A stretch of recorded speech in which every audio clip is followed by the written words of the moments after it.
Let's talk about cerebrospinal fluid. You can find cerebrospinal fluid, often abbreviated CSF, in and around the brain and spinal cord. It provides a buoyant force upwards on the central nervous system structures, the brain and the spinal cord, and reduces their weight.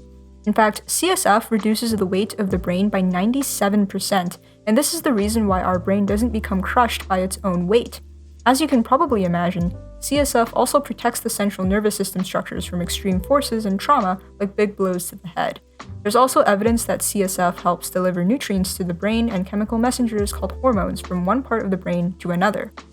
Okay, now that we understand the function of CSF, let's talk about its composition. CSF is a soup of ions and macromolecules. It's derived from blood plasma but has slightly differing concentrations of solutes. Notably, CSF has lower protein, calcium ion, and potassium ion concentrations, but has higher sodium ions, chloride ions, and hydrogen ion concentrations than blood plasma. CSF is formed by the choroid plexuses, structures that are found in the brain. Essentially, these plexuses are just networks of capillaries surrounded by special cells called choroid plexus ependymal cells that are joined together by tight junctions. The capillaries are leaky, that is, fluid continuously filters from the blood. But note that the ependymal cells are joined together by tight junctions. If you watched my video about the skin and why we have palm lines, tight junctions may be a familiar concept. Tight junctions ensure that substances cannot pass freely through the gaps between the cells. The only way that substances can pass through is via special pumps on the membranes of the ependymal cells, and this is how we're able to regulate solute concentrations of CSF. We transport whatever solutes we need, whether that be ions, proteins, etc., into the existing CSF and leave the rest.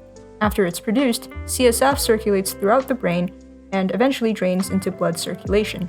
CSF is kept moving through special projections called cilia on the ependymal cells that sweep it along.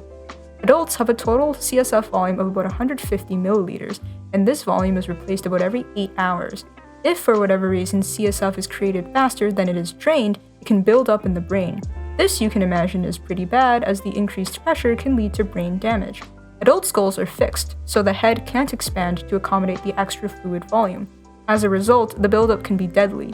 Skulls of infants, however, are made up of unfused bones, which means that their skulls can expand, so in their case, their heads actually become bigger due to a buildup of CSF.